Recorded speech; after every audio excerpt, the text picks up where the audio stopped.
कुसुम सारी रात इस कसम में सो नहीं पाई कि वो रोहित को अपनी प्रेगनेंसी के बारे में कैसे बताएगी। पता नहीं रोहित क्या सोचेगा, पता नहीं भरोसा करेगा भी या नहीं। कहीं वो मुझे गलत न समझने लग जाए। और पता नहीं क्या क्या ख्याल रात भर उसे परेशान करते रहे। अगली सुबह कुसुम कॉलेज जाने के लिए रेडी हुई। ब्रेकफास्ट करने के बाद वो घर से निकल गई। कहीं भोलू आज फिर से न मिल जाए, यही सोचते हुए कुसुम चौकन्नी होकर चलती जा रही थी। वो बीच बीच में खड़ी होकर अपने आसपास इधर उधर देखती जा रही थी, कहीं भोलू या फिर उसके गैंग का कोई आदमी उसका पीछा या फिर उस पर नजर तो नहीं रख रहा। उसका शक यकीन में तब तब्दील हो गया जब उसे सामने बस स्टैंड पर भोलू अपनी बुलेट बाइक पर बैठा पान मसाला चबाते हुए दिखाई दिया, मानो वो कुसुम का ही इंतजार कर रहा हो। उसकी नजरें खुद पर पाकर कुसुम सहम सी गई, उसे अंदर से डर सताने लगा। हे भगवान, आज तो हमारे साथ अंजलि भी नहीं है, आज तो हम इसे बंदर घुड़की भी नहीं दे सकते, आज तो हमारा कल्याण हो ही जाना है। हे माता रानी रक्षा करो। कुसुम का बदन पसीना पसीना होने लगा। जैसे ही भोलू ने देखा कुसुम के कदम रुक चुके हैं, अब वो और आगे नहीं बढ़ रही है, तो उसने अपनी बाइक स्टार्ट करने लगता है। अचानक से कुसुम के मुंह से चीख निकल जाती है, क्योंकि उसके कंधे पर किसी ने पीछे से हाथ जो रखा था। अंदर से डरी हुई कुसुम ने जब पलट के देखा तो उसके सामने रोहित का मुस्कुराता हुआ चेहरा दिखाई दिया। एक लंबी सी राहत भरी सांस लेकर कुसुम ने कहा, आपका बाये। मेरी तो जान ही निकल गई थी। कुसुम ने अपना एक हाथ अपने सीने पर रख लिया।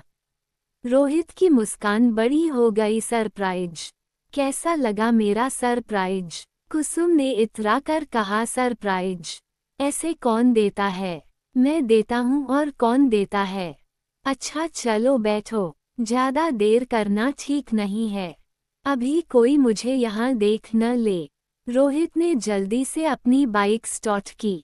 जैसे ही भोलू ने देखा कि कुसुम किसी लड़के के साथ बाइक पर बैठकर जा रही है, उसके अंदर एक अलग ही प्रकार की चिंगारी जल उठी। वो आग बबूला हो उठा। उसने अपने कमर पर लगे कट्टे पर हाथ डाला। उसने कट्टा निकाला ही था कि उसके एक साथी ने उसे पकड़ के रोक लिया। क्या बाबरे हो गए हो भोलू?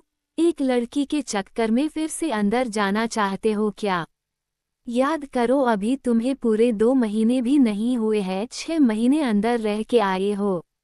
लेकिन तुम समझ नहीं रहे हो, हम कुसुम को हासिल करने के लिए कुछ भी कर सकते हैं, किसी भी हद तक जा सकते हैं, फिर चाहे किसी भी शहरी बेरुपये की जान भी लेनी पड़े तो ले लेंगे। मेरे दोस्त अभी शांत हो जाओ, हम कुछ सोचते हैं, इसका क्या करना है? रोहित जी, आप हमें यहाँ कहाँ लेकर आ गए? हमें ये सब बिल्कुल भी पसंद नहीं है, और वैसे भी हमारे पास इतना टाइम कहाँ है। हमें कॉलेज जाकर क्लास भी अटेंड करनी है। आज अंजलि नहीं आई है, उसे भी नोट्स देने हैं। एक बड़े से 5 सितारा होटल की खूबसूरत बिल्डिंग के सामने खड़े रोहित से आश्चर्य से देखते हुए कुसुम ने कहा। रोहित चिरपरिचित अंदाज में मुस्कुराया और बोला, ये पाई बढ़ाई और सहेली की फिक्र तो हर रोज करती हो, आज मौका मिला है तो एंजॉय कर लो। कुसुम आश्चर्य में मुस्कुराई, एंजॉय?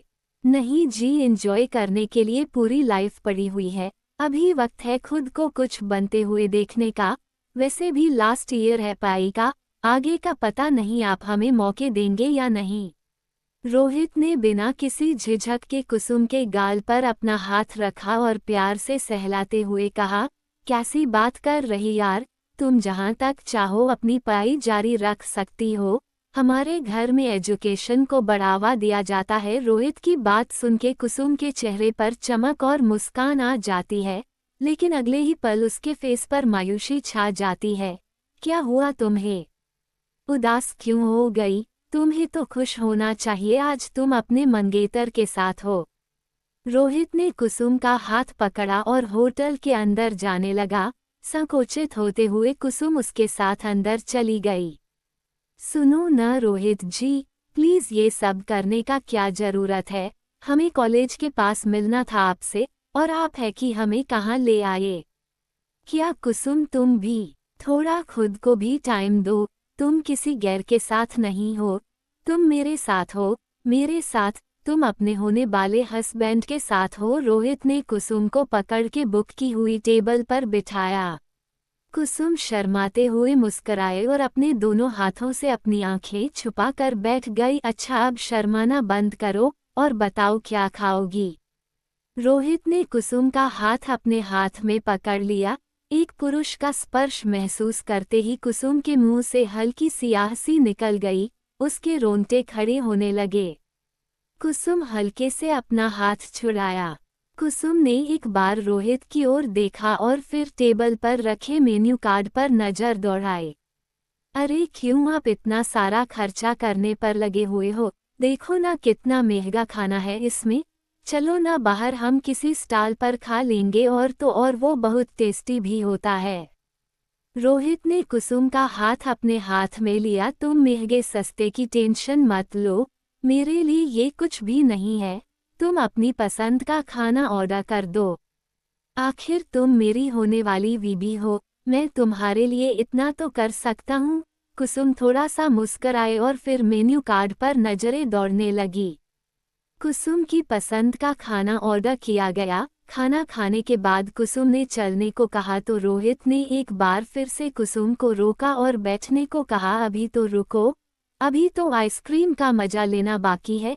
क्या रोहित जी आप भी न, अब हमारे पेट में जरा भी जगह बाकी नहीं है, हमने पेट भर के खाना खा लिया है, प्लीज रहने दो, फिर कभी खाएंगे आइसक्रीम। कुसुम ने रोहित को इंसिस्ट किया तो रोहित ने एक प्यारी सी स्माइल दी और ऑर्डर कैंसिल कर दिया। आप हमारी बात नहीं सुन रहे हैं, हम जो बात कहने के लिए आपसे मिलने आए हैं कम से कम वो कहने का मौका तो दीजिए ना। अच्छा बोलो, क्या बात है। अब कुसुम के चेहरे पर मायूसी छा गई। संकुचित मन से कुसुम ने कुछ कहना चाहा पर अचानक से वो शांत पड़ गई। उसका चेहरा सफेद हो गया, उसकी आंखें लज्जा से नीचे झुक रही थी। क्या हुआ तुम्हें, अचानक से तुम्हारा चेहरा सफेद क्यों पड़ रहा है। रोहित ने कुसुम का फेस अपनी दोनों हथेलियों में भर लिया। कुसुम की आंखें अब नम हो चली थी। अरे क्या हुआ, तुम कुछ बोल क्यों नहीं रही हो, कोई प्रॉब्लम हुई है तो हमें बताओ, हम हैं न। रोहित ने कुसुम को कॉन्फिडेंस देते हुए पूछा। कुसुम की खामोशी और नर्वसनेस को देखते हुए रोहित ने कहा, मुझे पता है तुम यहाँ पर कंफर्ट फील नहीं कर रही हो, एक काम करते हैं, आओ मेरे साथ आओ। रोहित ने कुसुम का हाथ पकड़ा और अपने साथ चलने को कहने लगता है। कुसुम भी बिना कुछ कहे ही रोहित के साथ चली जाती है।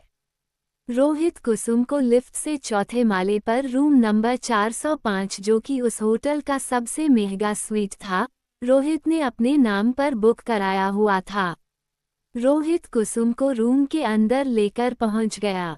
रूम को इस तरह से सजाया गया था जैसे उसे सुहाग रात के लिए तैयार किया गया हो। सुगंधित पुष्प अपनी महक फैला रहे थे। कमरे के अंदर हल्की गुलाबी रंग की रोशनी किसी भी कपल को रोमांटिक करने के लिए काफी थी। कुसुम की नज़र सामने की दीवार पर गई जहां पर बड़े बड़े अक्षरों में लिखा हुआ था सरप्राइज।